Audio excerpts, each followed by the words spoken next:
네, 정치권 현안 짚어보겠습니다. 정옥임 전 새누리당 의원, 양문석 공공미디어연구소 이사장 나오셨습니다. 두 분 안녕하십니까? 안녕하세요. 네, 정치권 현안 짚어보겠습니다. 국민의힘 전당대회 살펴보죠. 당원 투표율이 첫날 35% 육박, 역대 최고였는데 각 후보마다 높은 득표율에 대한 해석이 다릅니다. 어느 후보에게 유리하다고 보세요? 우리 정옥임 의원님은. 글쎄 오늘 또 그 언론 보도를 보니까 40%를 넘겼다 이미 넘었더라고요. 그러더라고요. 근데 지금까지는 모바일 투표 아니에요. 전자 투표 아닙니까?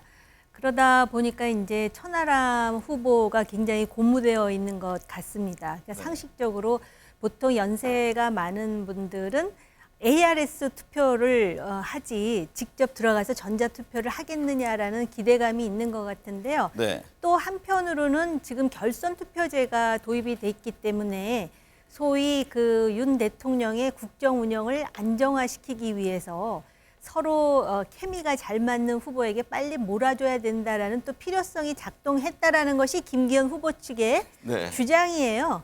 그런데 82만 4,732명이랍니다. 지금 책임 당원이. 네. 과연 이 많은 책임 당원들을 어느 진영에서도 일방적으로 통제하기 쉽지 않습니다. 네. 그래서 결과에 따라서 참 흥미로운 당대표 경선이 될 것 같습니다. 지금 뭐 누가 어떻다 이렇게 얘기하기가 참 조심스럽죠. 양문석 이사장님, 예. 관건이 이제 결선 투표까지 갈 것이냐 이 대목인데 네. 결선 투표로 갈지 아니면 1차에서 끝날지. 만약에 결선 투표로 이어진다면 또 후보별의 유불리 이것저것 좀 따져볼 게 많잖아요. 일단 결선 투표로 가려고 하면 네. 천하람 후보가 엄청난 약진을 한다라는 전제가 있어야 됩니다. 네. 그래서 지금 결선 투표의 문제는 천하람 후보가 가지고 있다라고 생각을 하고 김기현 후보 같은 경우에는 상당히 지금 곤혹스러운 상황이에요. 처음에는 김장연대 했고 장재원 연대를 했었어요. 그다음에 나경원 연대를 했었어요. 이제 심지어 윤상현 연대까지 했었어요. 그다음에 서울시의 의장단이 또 지지 선언을 해요. 네. 이 정도로 동원할 수 있는 모든 세력들을 다 동원했음에도 불구하고 현재 확고한 1위를 따내지 못하고 있는 영역, 그다음에 두 번째는 과반을 못 넘기고 있는 이 부분이 그 상당히 걸림돌인데요.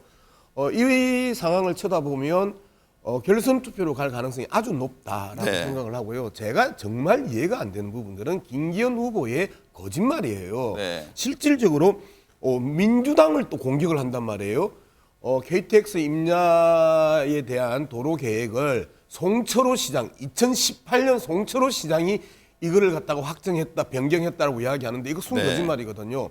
2007년에 박맹우 울산시장, 그다음에 김기현 국회의원 시절에 김기현 의원이 가지고 있는 임야를 지나가는 걸 변경을 해요. 그리고 2008년에 박맹우 시장이 확정을 하거든요. 이런 거짓말을 함에도 불구하고 국권이 저 지지율 그리고 1등을 지키는 이유가 말 그대로 앞서 말씀드렸던 연대 그다음에 빡빡 긁어오는 저러한 이 조직 동원 가능한 그 표심들 이런 부분들이다. 그럼에도 불구하고 과반수를 못 넘기고 있다. 투표로 갈 것이다 이런 전망이신데 예. 정옥임 전 의원님, 안철수 후보가 최근 대통령실 행정관이 참여한 단톡방에서 김기현 후보를 지지하는 글이 올라온 걸 지적했는데요. 이게 이번 일에 전모가 드러날 때까지 당대표를 뽑으면 안 된다 이런 말도 했어요. 이게 대통령실과 각을 세우려고 그동안 하지는 않았는데 이번에 목소리를 높이는 배경은 어떻게 보세요? 일단 지금 대통령실 행정관이 단톡방에서 누구를 비난하고 또 누가 돼야 된다라는 그런 식의 그런 어떤 글을 올렸다라는 것 자체가 굉장히 심각한 일이라고 저는 생각을 해요. 이거는 어떻게 보면은 엄정 중립을 유지해야 될 용산 대통령실의 일원들이 이런 일을 벌임으로써 대통령에게도 엄청난 누가 되면 말할 것도 없고 그동안 대통령실에서 이 당대표 및 지금 그 경선에 상당 부분 개입돼 있다라는 그 불필요한 오해를 더 확산시키는 결과가 됐거든요. 네. 굉장히 심각한 일임에도 불구하고 문제 제기를 몇 사람이 하는데 별로 반향이 없었어요. 그러다가 이제 안철수 후보가 아주 본격적으로 나섰는데 왜 지금 이렇게 일의 전모가 드러날 때까지 당대표를 뽑으면 안 된다고 강조하는 걸 왜 지금 하는지 전 그게 더 네. 갑갑합니다. 왜냐하면은 네 번째 당대표 경선 후보 토론이 있을 때 이미 이 일이 벌어졌어요. 네. 그럼 그때 용산 대통령실 앞에 마당에 들어 눕든지 이건 잘못된 것이다라고 해가지고 지금 모바일 투표가 오늘 2일째인데 네. 이제 와서 이러는 거는 좀 너무 늦은 게 아닌가. 그리고 왜 그러느냐. 네. 조금 전에 양 위원장 이런 말씀을 하세요. 이게 지금 천하람이 얼마나 약진하느냐에 따라 결선으로 갈 수 있다. 이미 2등이 안철수가 아닐 수도 있다라는 전제로 얘기를 하거든요. 네. 그만큼 안철수 후보의 지금 현실 사정이 다급한인가요? 상당히 지금 절박한 상황일 수밖에 없다라는 생각이 들고요.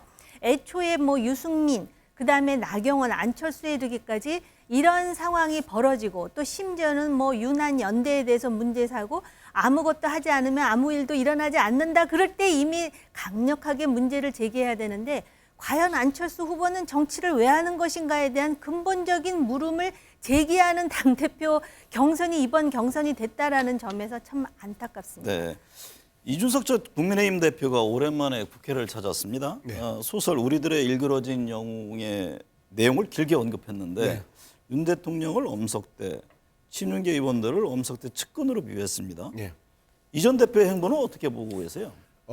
이전 대표의 현재 정치적 행보는 거의 마지막 이 스텝을 밟고 있는 거거든요. 네. 만약에 김기현 후보가 당선되면 이전 대표는 공천받기가 사실상 불가능해집니다.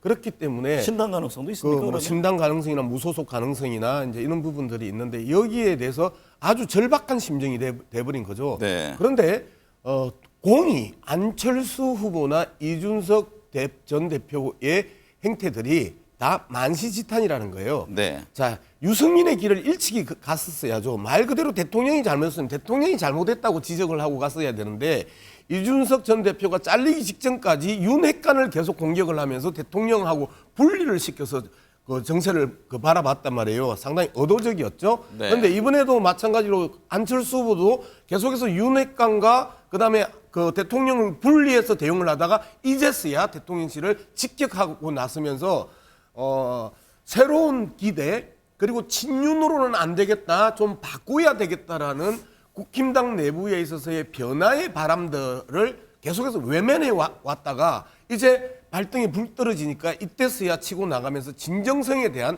의심을 받기 시작한 거죠. 네. 정우임 의원님, 또 다른 당권 주자인 황교안 후보가 지금 전광훈 목사를 고소했잖아요. 이 두 사람이 원래 가까운 사이로 알고 있는데 왜 갑자기 이렇게 틀어진 겁니까? 그 황교안 후보가 정광훈 목사에 대해서 허위 사실 유포로 지금 이제 고소를 한 상황인데 공천 당시에 무슨 50억을 수수했느니 이런 운운한 것에 대해서 이건 허위 사실이다. 네. 그래서 이제 강력히 지금 문제 제기를 황교안 후보가 하는 것이거든요. 지금 그 당대표 경선의 막바지에 이런 식의 그 허위 사실이라고 지금 황교안 후보는 강조하는데 이런 얘기가 나온다는 자체가 황교안 후보의 명예를 심각하게 훼손하는 일이 되겠죠. 네. 그런데 사실은 2020년만 하더라도 황교안 당시 당대표와 정광훈 목사의 관계는 매우 좋은 것으로 일반적으로 그렇죠. 알고 있었잖아요.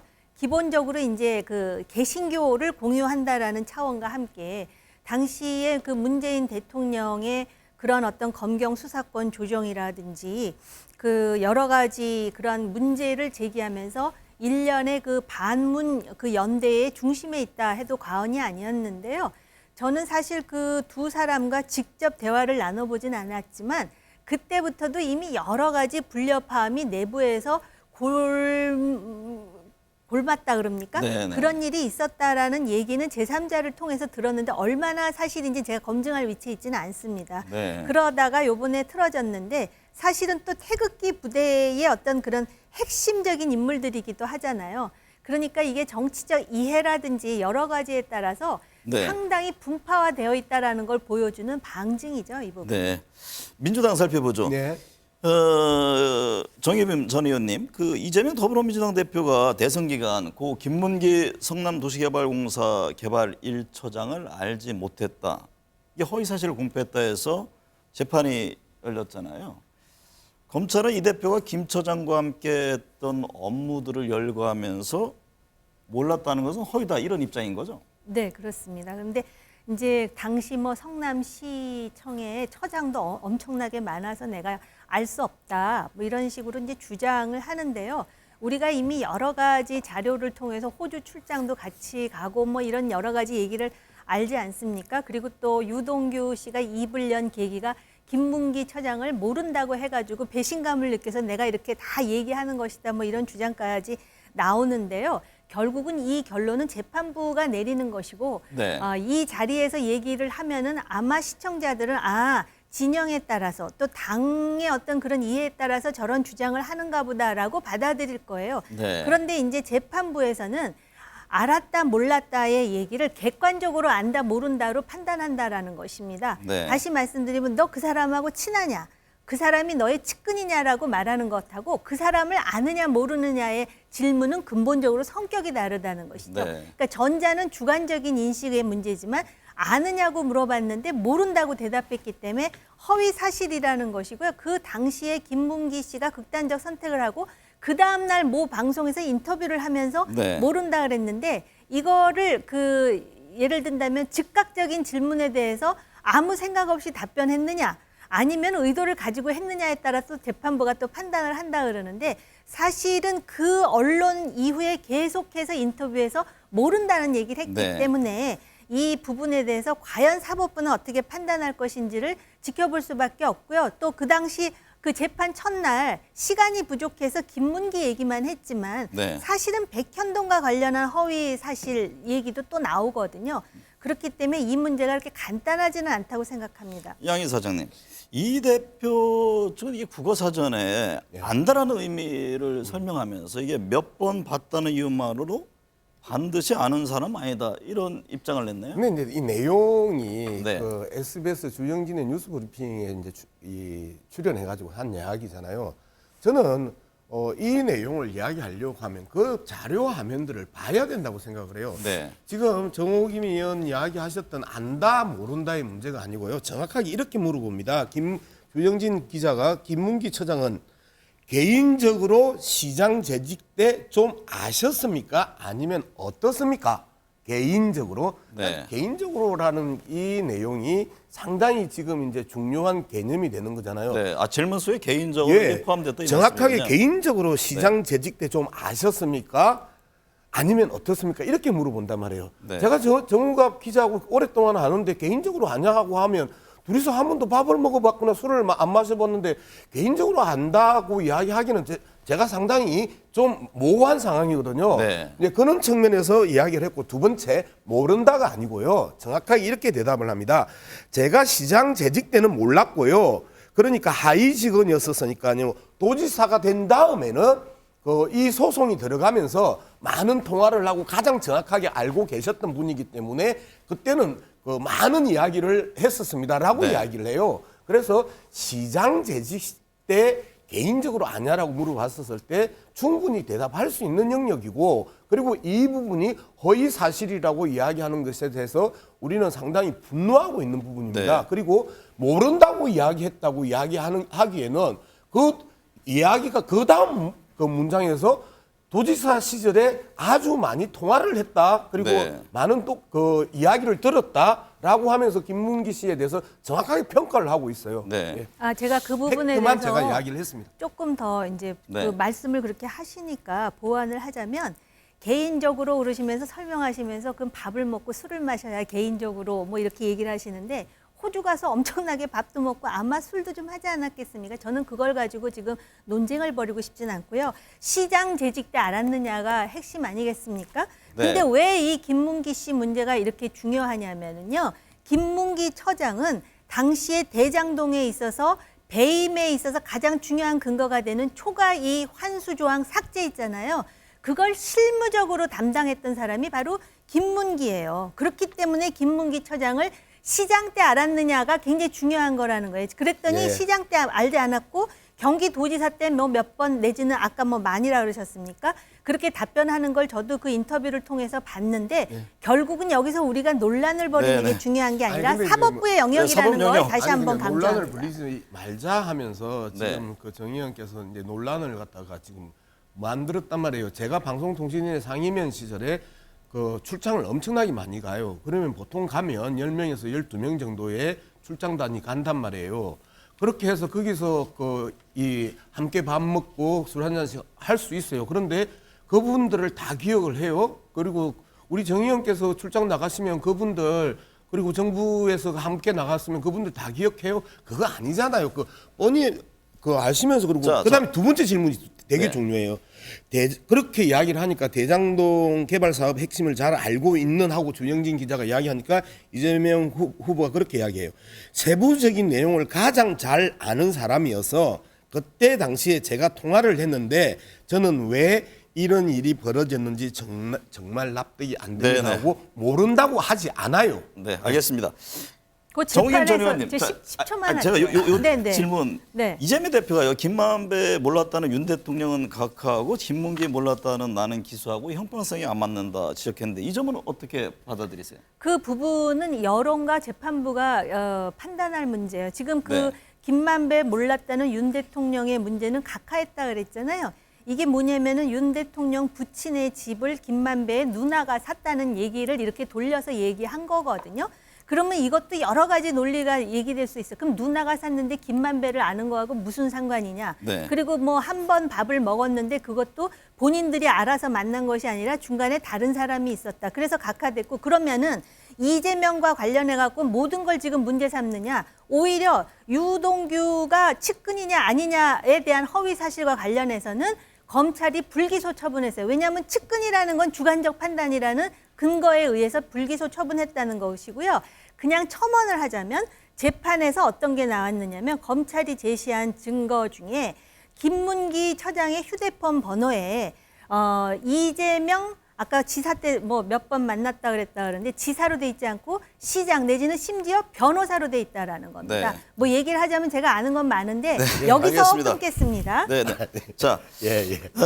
민주당 내부 좀 여쭐게요. 예. 지금 국회 체포동의안 표결 이후에 예. 지금 내부 분란 이어지고 있는데 지지자들 당사 앞에서 수박 깨뜨리는 이런 예. 퍼포먼스도 있었고요. 근데 이재명 대표는 내부를 향한 공격과 비난을 중단해달라 이런 입장을 냈잖아요. 네. 지금 당내 상황을 어떻게 봅니까? 뭐 갑자기 새롭게 등장한 이 분란 또는 네. 분열 또는 이 이견이 아니죠. 계속해서 지난 대선 경선 때부터 일관되게 내려왔던 부분이고, 네. 그리고 민주당 내에 있어서 계속해서 소수파죠. 소수파가 계속해서 문제를 저는 유발시켜 왔다고 생각해요. 그분들이 대통령 선거 2개월 남겨놓고 후보 교체론을 이야기했던 분들이에요. 그런 과정에 있어서의 지지자들의 분노들이 계속해서 커져왔고, 지금은 지지자들의 분노의 시간이라고 생각을 합니다. 네. 이재명 대표가 아무리 지금 좀 자제해 달라라고 이야기를 해도 그 분노의 불꽃은 계속해서 커져 나가고 있는 거고요. 네. 근데 이재명 대표는 좀 구체적으로 이야기해요. 명단이 돌았단 말이에요. 네. 40명에서 50명 정도의 반란표를 던졌을 가능성이 높은 사람들에 대한 명단을 돌렸는데 이 부분에 대해서 자제해 달라고 좀 구체적이고 정확하게. 사실과 다른 부분도 있다는 거죠. 예, 그래서 이 부분에 대해서는 지금 사실상 이재명 대표의 입장이 나온 이후에 인원 명단들은 이제 거의 돌지 네. 않고 있습니다. 그래서 이 문제가 갑자기 새롭게 불쑥 튀어나온, 네. 갑자기 툭 튀어나온 문제인 것처럼 이제 이야기하지 마시고 지속되어 왔던 과정에 있어서 이 민주당 내부에 있어서의 이견들이 존재한다. 네. 이렇게 이제 평가합니다. 정의겸 전 의원께서 보시기에 지금 민주당 한편에서는 이게 당연히 그대로 갈 수 있겠느냐, 아니면 방금 이제 말씀하셨듯이 어떤 서로다가 의견들을 그렇게 서로 부딪히면서 또 가는 하나의 길이다 이렇게 또 보는 분들이 있는데 어떻게 보세요? 다른 것보다도 지금 이제 반란표, 색출, 네. 살생부 뭐 이런 정말 상당히 극단적인 용어들이 나오면서 그 당시에 소위 기권하거나 또는 무효표 나온 것에 대한 그 지지자들의 분노가 지금 거의 뭐 하늘을 찌르는 거잖아요. 그런데 물론 이제 우리가 상식적으로 그 무효표라든지 기권표가 대충 민주당 내에 현 상황에 대해서 문제의식을 가지는 사람이 했을 수도 있겠다라고 짐작만 하는 것이고 네. 국회의원들이 그 자신들의 의견을 자유롭게 표출할 자유가 있지 않습니까? 근데 네. 거기다가 반란표 그러니까 이게 과연 자유민주주의 사회에서의 자유민주주의 정당이 맞는가 이런 생각이 들고요. 그다음에 여기 강성 지지자들의 수박을 뭐 깨트리면서 뭐 이렇게 했다 그러는데 실제로 이렇게 팬덤 정치가 정말 굉장히 무서울 수 있겠다라는 생각이 들면서 네. 상대를 악마화하는 이런 정치 있잖아요.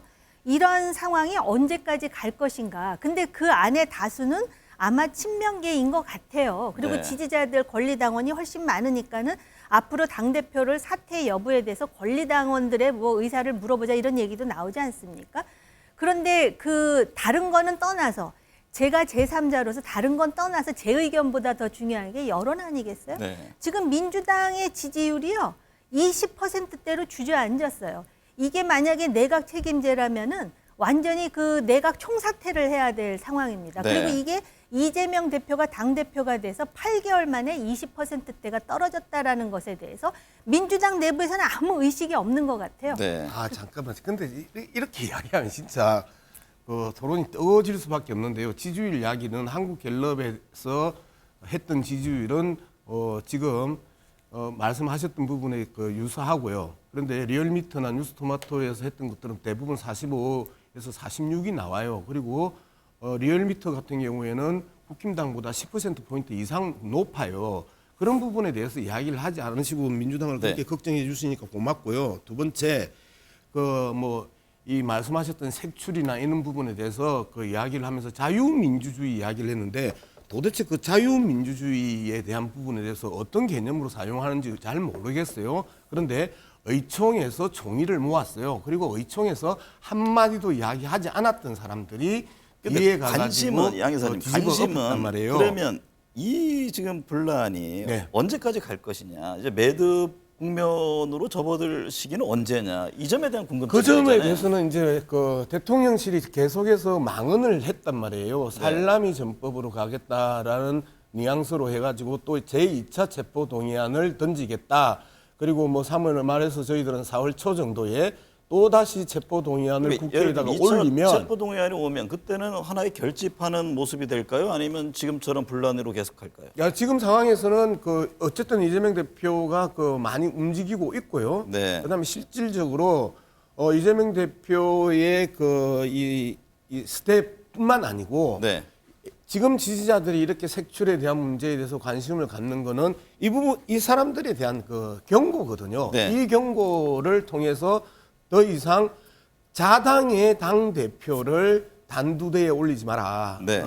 왜 뒤에서 등에 비수를 꼽느냐 이 분노가 지금 터지고 있으니까 이 분노는 제가 보기에는 제2차 체포 동의안이 들어오고 이후에 끝날 가능성이 있다. 네. 지금 상황에서 이러한 그 지지자들의 분노를 그 억누를 이유가 없다고 저는 생각합니다. 당분간은 가겠다 네. 이런 말씀이군요. 뭐 추가하시는 말씀. 자유민주주의에 대해서 이해가 안 간다 그러시니까 그 가장 기본적인 게 요번에 체포 동의안을 할 때 이제 무기명 투표를 하잖아요. 네. 그게 기본이라는 거예요. 그러니까 무기명 투표를 하면서 자기 의견을 그렇게 표출한 거예요. 근데 이게 반란표고 애초에 의총에서 약속하지 않았느냐 이런 주장을 하는데 얼마나 두려우면 지금 그 수박 깨면서 그 문자 폭탄 날리는 거 보면은 아마 그 당하는 국회의원들은 엄청나게 두려우면서 과연 이게 자유민주주의 사회 맞아? 그런 아마 위원장님은 네. 아직 못 받아보셔서 그런 것 같은데 그다음에 이 얘기 한다고요? 다음에 체포동의안이 또 오면 보이콧을 하겠대요. 네. 이게 지금 국회에서 있을 수 있는 일입니까?